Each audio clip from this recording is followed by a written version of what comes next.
Well, hello everyone and welcome. I am so happy you're here with us today as we shine a light on breast cancer awareness this October, a month dedicated to education, prevention, and empowerment for women everywhere. Today we have a very special guest I admire so much. She's here with us today, someone who has dedicated her life to helping women understand, prevent, and overcome breast cancer. Dr. Kristi Funk is a world-renowned breast cancer surgeon, best-selling author, and true women's health advocate. She co-founded the Pink Lotus Breast Center in Beverly Hills and has helped thousands of women through breast cancer prevention and treatment. She's also the author of Breasts, the Owner's Manual, which has inspired women everywhere to take charge of their breast health. Dr. Funk, it's such a pleasure and an honor to have you with us today. Thank you for being here. Thanks for having me, Noor. Uh, my first question is I always monitor what you post and since it's October I pay closer attention to breast cancer. You've mentioned that breast cancer cases are increasing. Do you think this is because we're detecting it more effectively now, or it is truly becoming just more common in general? Unfortunately, it's because it's becoming more common in general. Our big uptick in detection through screening happened in the 80s and 90s when mammography kind of hit the scene. And that is particularly evidenced by DCIS. So, ductal carcinoma in situ is a stage 0 cancer, which thankfully, being so early, never spreads, never needs chemo, can't kill you. And back in like the 60s, 70s, and prior, DCIS was like, and oh, by the way, look, there's some in situ cancer when we were doing invasive cancer surgery. Now it accounts for fully 20% of all the breast cancers that we treat. And the reason why we get around 60,000 cases a year is completely mammography. It shows up very infrequently as a lump you can feel. Usually it's just little specks of calcium on a mammogram. So that's an example of we found all this DCIS. We went from 0 to 60,000 in a matter of like a decade or so, but then it's held steady. And overall, the rate, so once you kind of get all women in a screening age through their screening reliably for, say, 5 years or so, you've kind of, quote unquote, found all of the mammogram detected cancers that are present now. So everything else you're looking at isn't really from screening if there's an uptick. It should hold steady at that point if all we have is what mammogram or ultrasound or MRI finds. Does that make sense? So, Yeah, in point of totally. fact, yeah, the rate has been going up in the United States overall at 1% per year. But if you break it down by age, in women under 50 since 2012, it's been going up 1.4% per year. And I was just reporting on how a specific subtype of breast cancer was analyzed since 2012. Invasive lobular, which accounts for 10 to 15% of cancers, has been going up across all ages and ethnicities at 2.8% per year. So there's a lot more happening to increase the incidence than has to do with screening alone. Wow. What do you see, as the main factors behind this rise? It's so multifactorial, but the bottom line to me in this particular rise that I was explaining has to do with hormonal shifts over the last 50 years. So if you think about how we as women have changed our lives, it's pretty darn dramatic. We've gone from kind of leading these lives in the home, baking fresh meals, chasing after children, maybe even growing our own vegetables in a garden, to just boom, entering the workforce in droves, leading these really stressful and sedentary lives, sending off emails stat and then zipping home, or if you're in LA, bumper to bumpering at home in 405 traffic. Not me though, I ride my bike every day, but the reality is you're just arriving home in time to like plunk takeout food on the table and pour a glass of wine and sit down on the couch and watch your favorite Netflix binge. Like the whole the diet and habits of women today is dramatically different than 30, 40, 50 years ago. And I emphasize the years ago because cancer never happens overnight, like how you catch a cold or COVID. You may have felt that lump on a Tuesday, but that sinister little thing was proliferating and dividing for hundreds of Tuesdays before you found out about it. So to really look at a rise seen today or beginning, say, in 2012, you have to go back to at least the year 1990 or 2000. And that's when we made this huge shift. So it comes down in large part to disruption of the immune system. That's sort of the end game always with cancer. But for women in particular, it's hormonal disruptions. We're getting our periods earlier in life. We're getting our menopause later in life. We're delaying childbearing, not breastfeeding or breastfeeding less than we used to. Our obesity rates are higher than ever, as is our alcohol use. And all of these things I just mentioned really tip the hormonal balance toward a carcinogenic, cancer-causing environment inside our bodies and breasts. Wow. So it's mainly we can talk about stress, right? Being under a lot of stress. And wow. So what lifestyle choices do you recommend for reducing breast cancer risk?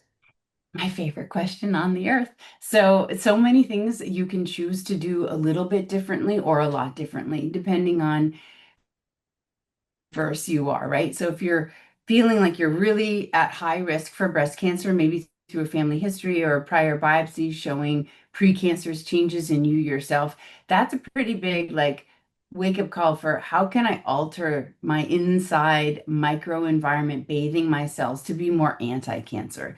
And there are so many ways to do that. So broad strokes, we do this through nutrition, which is one of the most important ways because you're chewing and swallowing down what goes directly into that bathtub. It's a straight route as opposed to a more peripheral route, which would be like exercise and maintaining ideal body weight. It's still just as powerful as food, but it's not direct. It like changes your biochemistry, but you're not swallowing it and putting it into you, right? So I love to talk about how important food is, but exercising regularly, maintaining ideal body weight, eliminating exposures to things like alcohol and tobacco.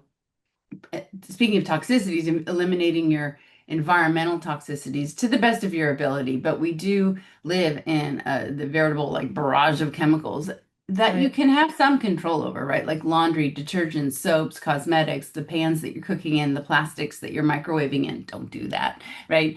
Emotional stress you mentioned, which we can talk more about. It's pretty fascinating what stress does inside of you. It's not just kind of loosey-goosey talk about like, oh, like zen out and you'll feel better. It actually has biochemistry changes inside of you, disrupts or enhances in a beneficial way your microbiome, directly connects to sleep.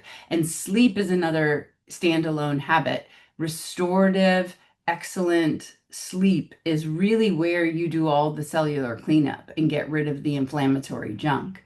And a final strategy would be fasting, both intermittent and longer term. So, a lot of things that I love to talk to women about, and I get into the weeds with them like, what do you do for exercise? How is your sleep? Do you wear something like I've got a Garmin that like breaks down my sleep into, REM and non-REM and then deep sleep, light sleep, awake time. Like I really know how well I slept. People often have no idea. They just think I closed my eyes, I got up twice to pee, I feel okay. But your wearable that you could use, like an Oura ring, or there's like these bedded things you put that monitor your sleep cycles and duration can be really eye-opening to how poorly you're actually sleeping. Wow, that's very interesting. I remember I've watched a video, or you were on TV. I was watching an interview of you. You talked about frozen blueberry, remember? And like the polyphenols, it's better for breast cancer. I remember. I just remembered that interview. Yeah, Um, yeah. yeah. Blue What are your go ahead. I was just gonna say because you mentioned the blueberries and I'm obsessed with them. So is Harvard. So for some reason, Harvard has a lot of blueberry studies in their nutritional labs, and they did a study that looked at women with breast cancer and those who consumed 2 servings of blueberries a week had 25% less breast cancer recurrence. Yeah, Blueberries are wow. just, so antioxidant packed. Right, and you talked about them being frozen better than just had them fresh, right? Better than fresh, yep, because they're picked at the peak of ripeness, and then the freezing process lyses the cells so the polyphenols get into your circulation more readily. Yeah, I'm from the Middle East. Grew up with a Mediterranean diet, and I do believe I'm a dietitian. I do believe Mediterranean diet is one of the healthiest diet in the world. What are your thoughts on the Mediterranean diet and its potential role in preventing breast cancer? Oh, I love this question. So, the Mediterranean diet, as many of your followers will know, is predominantly eating, fruits, vegetables, whole grains, legumes like lentils, bean seeds, nuts, some olive oil, fish is in there, and maybe some red wine goes along with it. But another key component is what is not in it, and that is that there's very little to no red meat, refined flours, refined sugars, ultra processed foods. And as such, the Mediterranean diet is extremely anti-inflammatory and laden with all these antioxidants. And that's a word we kind of throw around, but what does it really mean? Oxidative stress is the root source of all the inflammation in your body. And that comes from an imbalance of oxidants and what we term ROS or reactive oxygen species versus the amount of antioxidants you have in your body. So there's this constant little balancing act going on. And the Mediterranean diet is so super packed with antioxidants that it really effectively squelches inflammation to the degree that all of these epidemiologic and cohort studies that look at it specifically as it relates to breast cancer consistently show between a 20 and 36% drop in breast cancer occurrence for those who follow that diet. Mechanistically, the diet, like I was saying, reduces chronic inflammation. So if you look at humans and do studies, you'll see they have lower C-reactive proteins, TNF alpha, interleukin 6, and these may sound like letters and numbers, but they're important inflammatory markers that we can use to say like, yeah, you're pretty inflamed. Like, you're tipping that balance toward the oxidants and you never want them to win. It improves insulin sensitivity, which we could go deeper into. People really don't understand how toxic excessive insulin levels are and how carcinogenic they are. Insulin is an extremely powerful molecule, and you need to temper it. You need it, of course, to regulate your sugar and to grow. It's a big growth promoter, but in excess, you just tip the scales toward illness. And then there's another aspect of the Mediterranean diet that is now getting more attention as it should, and that is that it really supports beneficial gut and breast microbiomes. The microbiome, the critters in there, when I was growing up, I'm a teenage product of the 80s, like fiber literally was Metamucil that you swallowed down to make you poop if you were an older person and the prunes didn't work. Like that was the extent of microbiome talk, right? It was just about pooping. And it turns out there are 39 trillion bacteria, fungi, protozoa that hang out largely in our gut, but throughout our bodies. And they are very metabolically active and they love fiber. They love the components of a Mediterranean diet and transform a lot of those food constituents into short chain fatty acids, which are directly linked to decreased breast cancer, colorectal cancer, heart attacks. It's pretty powerful what those little bugs can do, and the Mediterranean diet really feeds them well. Exactly. Yes, 100%. I have two questions now. Breast implants. Are people more at risk if they have breast implants? Definitely not. So there's nothing about the trauma associated with surgery that would increase breast cancer risk. And the implants themselves, whether they're filled with saline or silicone, have no association with breast cancer risk. In fact, studies show that women who have implants have slightly lower breast cancer rates. Clearly nothing to do with the implants, but more to do with the kind of stereotypical but accurately stereotyped person who gets implants, right? They tend to have smaller breasts and they're overall smaller people. In other words, they tend to be ideal body weight and more athletic and more in tune with and caring about their looks and appearance. Hmm. So they actually, for those reasons, have lower Wow. breast cancer risk. But I don't Very know if you were, interesting. yeah. And then you would think also if you had an implant as your reconstruction after mastectomy for breast cancer, then implant reconstructed women should have higher recurrence and mortality rates, and they definitely do not. Wow. So guidelines, often recommend that women start regular mammograms at the age of 40. Are there situations where you think women should start earlier? Like I'm 33 and I was at the center, doing MRI, and I asked the lady and she said, you're too young, just don't do it right now. What do you think? There are situations where we start at age 30, and that's for our high-risk gene mutation carriers, particularly the BRCA carriers, BRCA1 and 2. If you yourself have already had a biopsy that shows a marker lesion like lobular carcinoma in situ or atypical hyperplasia, there's two types, atypical ductal, atypical lobular. So if you remember hearing that you had that on your pathology report, you probably have somewhere, there's different risk model calculators out there, but just having atypia or LCIS generally puts you at a 30 to 40% lifetime risk of breast cancer. And that's before I analyze anything else about your risk profile. So these Okay. women should start probably at 30, but keep in mind the radiation exposure from mammograms does have its definite downsides, and it's even worse when it's penetrating through younger breasts. So Oh, that was my specifically. next question. So, Oh, so there, there okay. is there is something that has to do with the radiation exposure, right? So, Yeah, radiation is toxic. And so it's ironic that we use something cancer causing to identify cancer. right. And this is, unfortunately, mammography is, widespread. We have so many years of use now. Radiologists across the world can read them readily. They're cheap, they're fast, and they're okay at finding cancer. So the big questions that you want to ask are, well, okay, you just said radiation causes cancer. So how much cancer does it cause? And even more importantly, how many cancers does it cause that kill you versus how many are found and how many lives are saved? So we use epidemiologic studies and some computerized risk models to answer that question, but I'll give you like the general consensus from all these studies. Okay, if we take 10,000 women and we screen them every single year between the ages of 40 and 74, which is the basic recommendation from most organizations. Some say every other year, which may or may not be a bad idea. We can talk about that.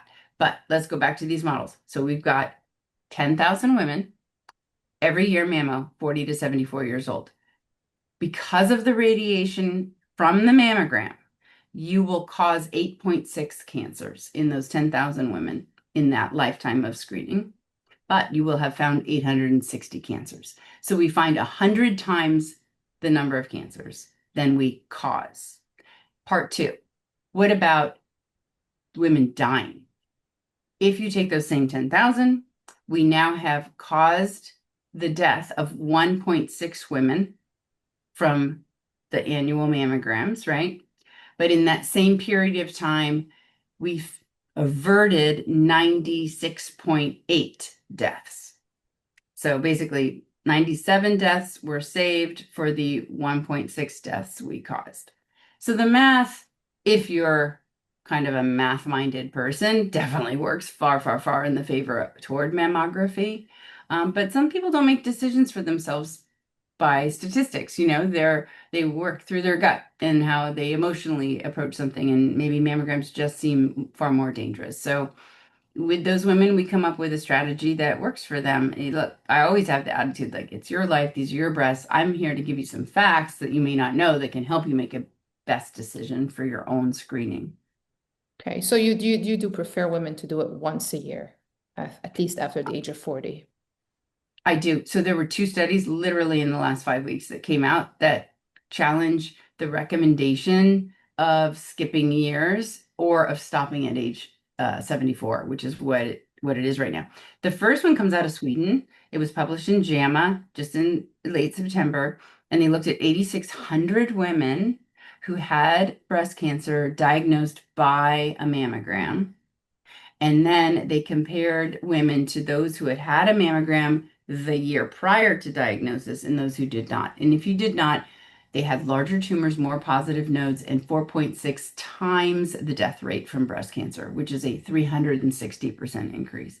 So maybe don't skip yours, right? But Right. yeah. So, and then the other study comes out of UCLA here in Los Angeles, published in the Annals of Surgical Oncology in October. And what that one looked at is women diagnosed with breast cancer 80 and up. So now we have this older population already told, don't worry, honey, don't screen anymore, starting at 75 years old. And they compared women who had had a mammogram in the prior 2 years to diagnosis versus those who did not.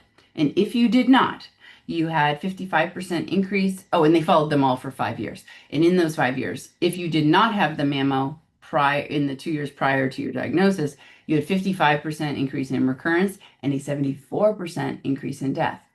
So I think the moral of the story there is if you're in otherwise good health and your life expectancy exceeds, 5 years, you're not like on oxygen in a wheelchair with bad heart disease or COPD, you should continue screening if you're in good health.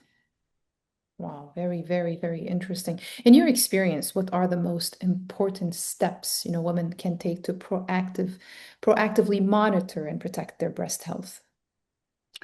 So, to protect your breast health, far and away the most important steps are to eat a predominantly whole food, plant-based diet, to exercise regularly, define that 150 minutes of moderate exercise where you could probably carry on a conversation, not with super ease, but you could talk easily enough to say your sentence, versus 75 minutes of super sweaty, vigorous exercise where you're kind of huffing and puffing.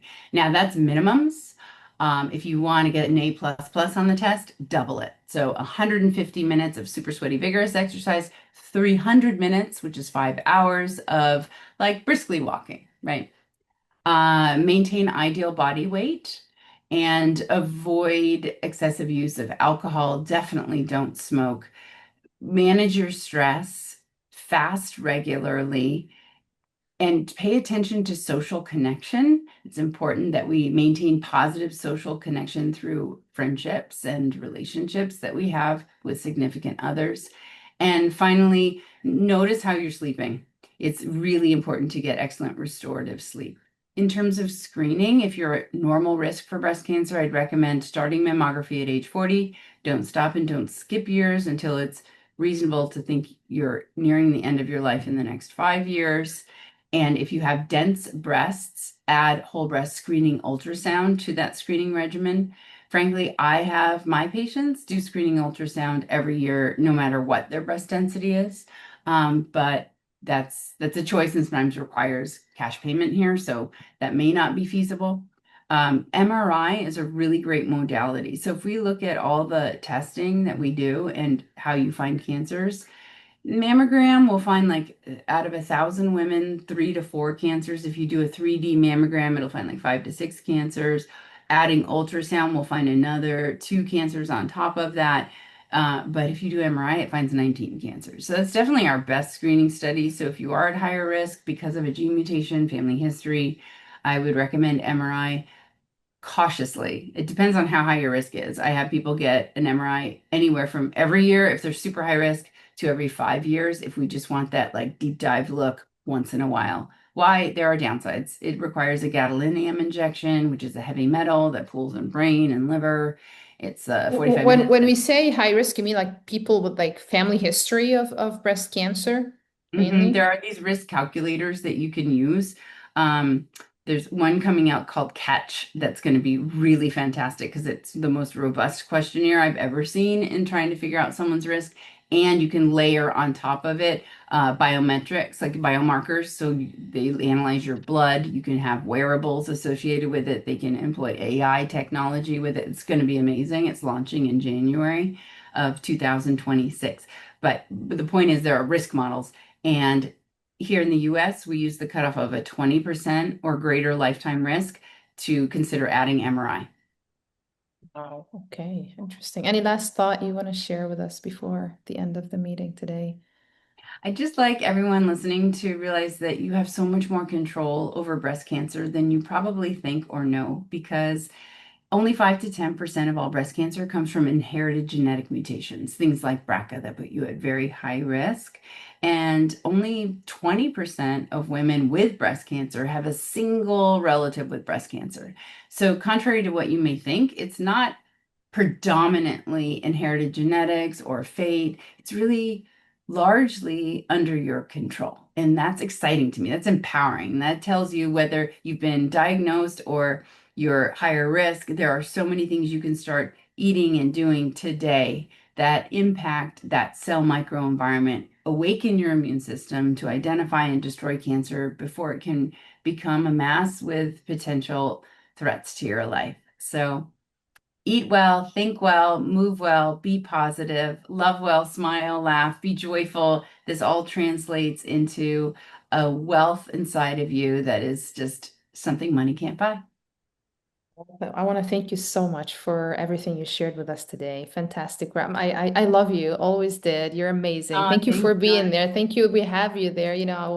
I'm looking forward, probably before October, we can do another meeting, talk about the green Mediterranean diet. Yeah, but that would be you. yeah. Thank you so much.